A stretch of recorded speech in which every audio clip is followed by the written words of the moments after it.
there are some issues with some of the other cast members around Meghan. They haven't really heard from her since the wedding because she's distanced herself from them. And I just don't know that this is going to be an up for her, but it's the one way, like you're saying, that maybe she should probably do this because it seems like the right move if you want to have any success. Breaking right now, growing speculation that Meghan Markle may return to the Suits comeback. The creator, Aaron Korsh, has said he is open to old stars returning to the show's Los Angeles set spin off.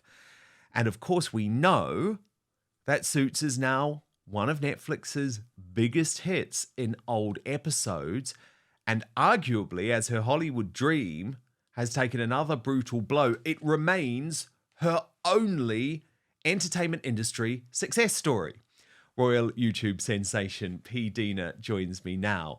P-Dina, look, I know that this is something that Meghan wouldn't want to do in so many ways. However, it is increasingly becoming likely, I think, that this does end up happening because I'm not saying immediately they want to launch the Suits spin-off, make sure it's a hit, etc., etc. But if she wants to keep Netflix sweet, if she wants to retain some sort of deal with Netflix, and Suits is the only thing that is a success, that may be where she has to go. I would imagine to begin with, it would be much more likely that she'll star in some sort of retrospective documentary reuniting with the rest of the cast, that type of thing.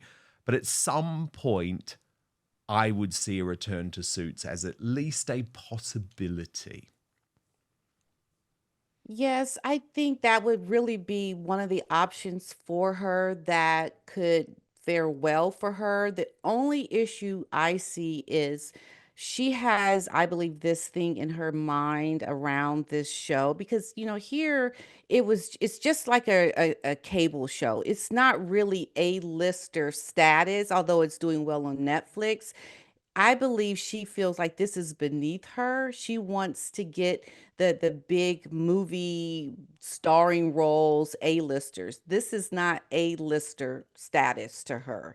So, and I think there are some issues with some of the other cast members around Meghan. They haven't really heard from her since the wedding because she's distanced herself from them. And I just don't know that this is going to be an up for her, but it's the one way, like you're saying, that maybe she should probably do this because it seems like the right move if you want to have any success.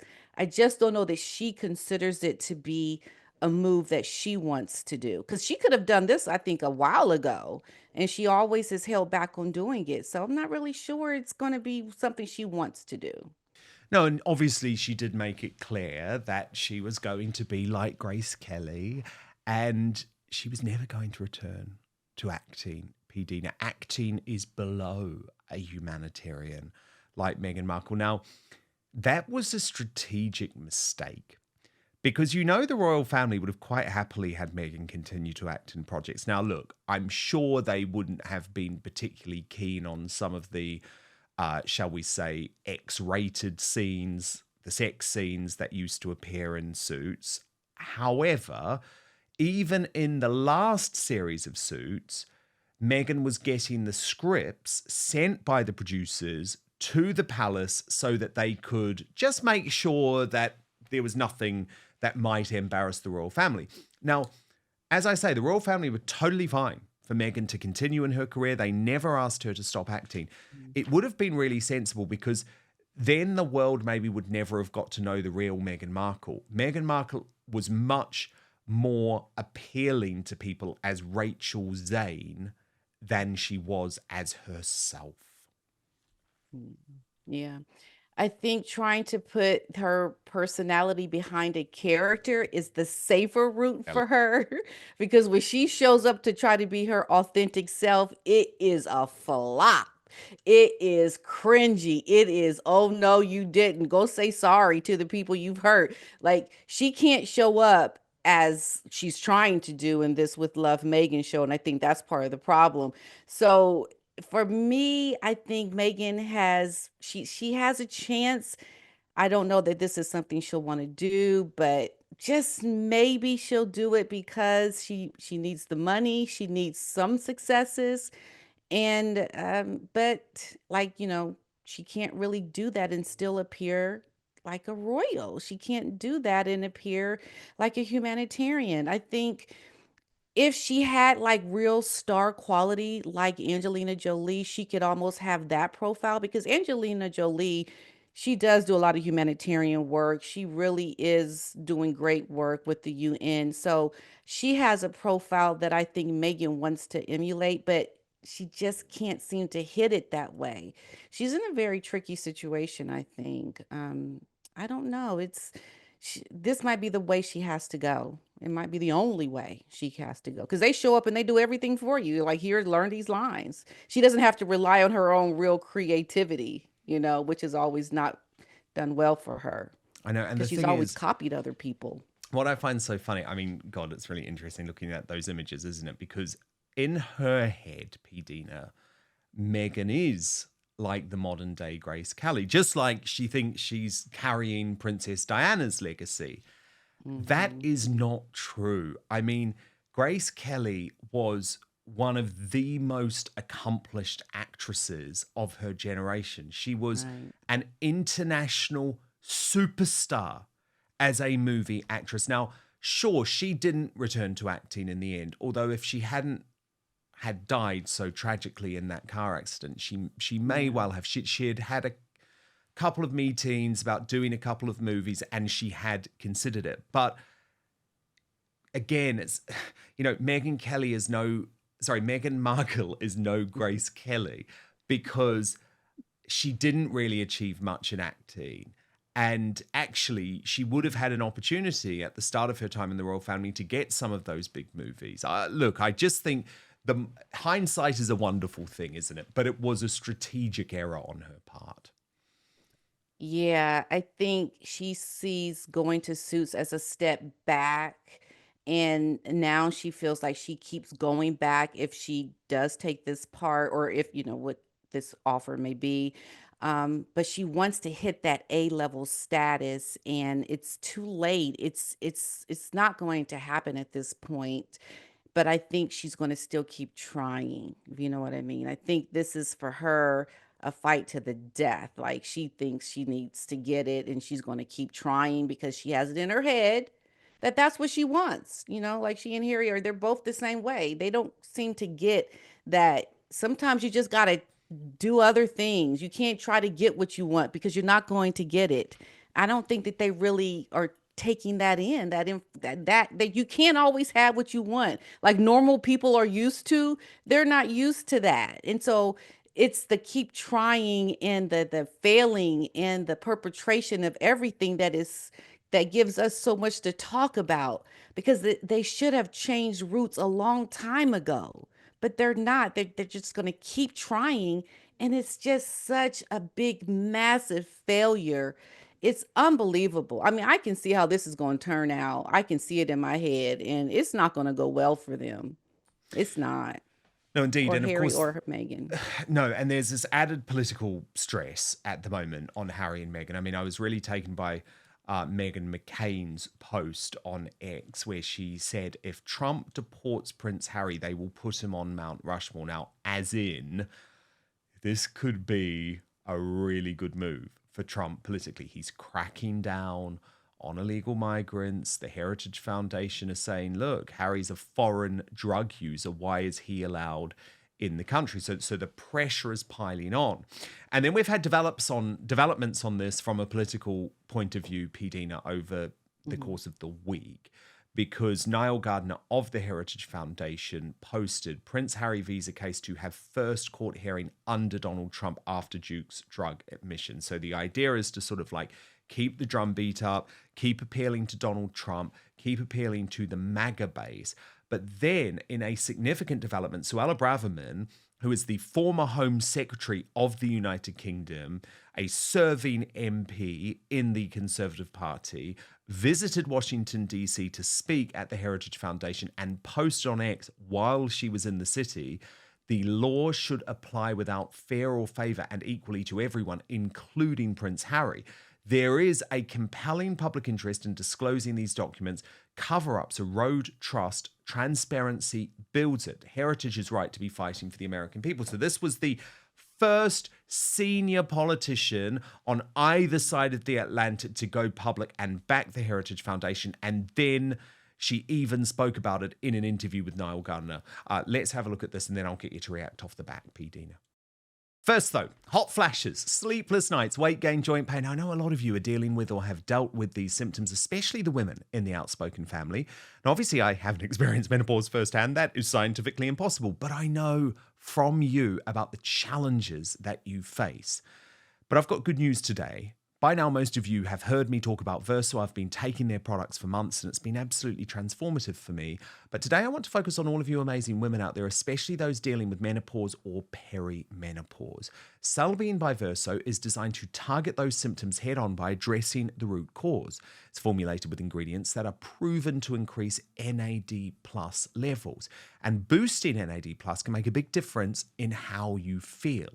Women who've used it have seen hot flashes disappear, more energy, joint pain relief, weight loss, and mental clarity. Some listeners have even told me their periods have come back or have become regulated and they feel like they've turned back the clock on aging.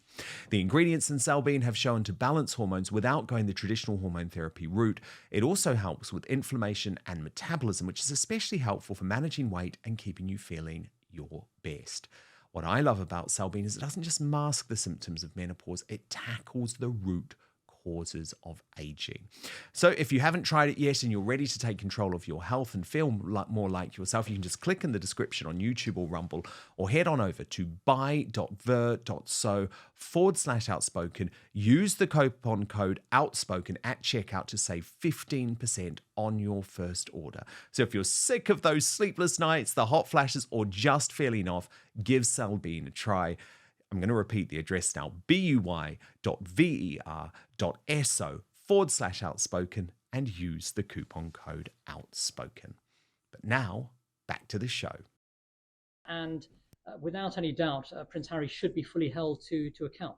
I agree wholeheartedly, Niall, and the Heritage Foundation has really been leading the fight for transparency and the public interest on this case. I think there's a very strong case for President Trump to intervene and to direct the release and disclosure of these documents. The American people should have the right to know what's happened here. Prince Harry is a citizen who's come to the United States. We need to know whether he broke the rules to get into the United States. If he did, the American people have a right to know, and those who allowed that to happen should be held to account. Or did Prince Harry receive special treatment upon his application to get into the United States? And if that happened, again, that's unacceptable and the American people have the right to know. So I wholeheartedly support this mission to get to the truth and expose what's happened in the interests of transparency and accountability. P-Dina, your reaction to that? Wow. For me, I just look at the times we're living in and the time they have just such bad timing, don't they? Like they came over when it was the pandemic, right? Now they're here. There's this immigration issues that are happening with President Trump right now. And Harry is caught in the middle of a fraud of an immigration application, and it's like they have the worst timing of all. I tell you, Harry, I mean, you have really done a doozy with yourself. I mean, you are making news around something that you've clearly lied on, because if he didn't lie, he would have asked for this to be exposed a while ago. But he's trying to keep it as a cover up. But now with this new administration, everything is coming out. There are things that are so unprecedented. People are losing their jobs in the federal government. People are being called out. Anybody who covered up this application, they too will have to account. So, like, nobody's safe, and no one's going to protect Harry to save themselves. Like, he is is out there cold, because it's going to come out. He's going to be revealed as someone who lied on their application, and everything that he has said has not panned out to be about his word. He's talked about in the past about, making sure information gets out and to not cover up things around his court cases, but he's doing the same thing that he's talking about. So his Okay. word has never really been uh something that made him rise above the others. He's not a man of his word, essentially. So he will be exposed. That's what's going to happen. This is the worst timing of all. And I say good. I think there's like what Cat Williams said in 2024, 2025. The truth is going to come out. It's going to be exposed. And that's for all people that have tried to cover up things. And Harry, we know, has tried to cover up a lot. And they've always Yes, been yes. exposed, Dan, if you think about it, with, even Finding Freedom, the book, and the things that came out in the court case about Meghan having to Mm-hmm. apologize. Mm-hmm. They have How not stupid really do been they able think to we manage are? all their wrongdoings. Totally. No, you're so right. I mean, there's such a track record of this. Um, let's end with some delightful royal news of the week, though, P-Dina. Princess Beatrice giving birth to a really premature baby, actually. So thank goodness all was okay. Athena is the name. And this is lovely, isn't it? This is lovely. Yes, I mean, I think having another baby in the family is just a lot to celebrate for the royal family. It's so nice to see things just moving on with life, and the real losers are in Montecito, but the royals, they are moving on, having great memories, new family members. Life is great, and you have to applaud that and just be grateful that you're able to move on with what you have, and it just proves the real losers are in Montecito, and I'm happy for Beatrice and her husband, and life is good, and I'm glad for the king to to have a new family member and to celebrate these wonderful births. They truly are miracles, Yeah, and and I'm of so happy for course, them. I mean, goodness me, I mean, they are a very tight knit family, Yeah. and obviously things have gone disastrously wrong in so many ways for Prince Andrew. I don't, there's lots of ins and outs on that, and people will know if they follow the channel that I have quite a contrarian view, and I think that Prince Andrew has been made a scapegoat in a lot of ways for the crimes of Jeffrey Mm. Epstein. But let's put that to one side. Given he has no public role and given life must be incredibly tough for him, I imagine having another grandchild is probably the sort of thing that puts it all into some perspective. Thank you so much for watching Dan Wootton Outspoken. Please click on my face just to the bottom left to subscribe to this brand new independent news source and turn on the notification bell so you'll be alerted to our brand new live shows, uncancelled interviews, and special royal episodes. Outspoken is also now available as a podcast, so you can listen to the show every weekday on the go, wherever you are.